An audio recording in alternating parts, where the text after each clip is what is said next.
Hello everyone, in this video I am going to show you how to open DOCX file or Microsoft Word file in Google Docs.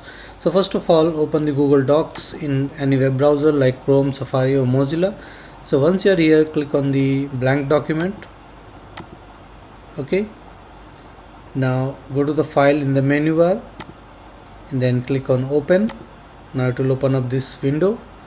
Now you can see one of the options as upload, the last one. Click on upload, click on browse. Okay, now go to the location where your Word file is there. So I am going to the Word. Now you can see DOCX file is right here, 123. You can see the extension also here. So I'm going to click on DOCX, then you need to click on open. Now it will upload the file to Google Drive first, then it will show up in the Google Docs. Okay, so here is the file. So it is simply written, hello, how are you?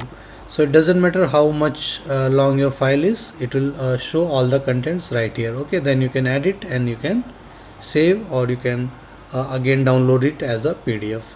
So thank you for watching the video. Please like it and subscribe to my YouTube channel. Thank you.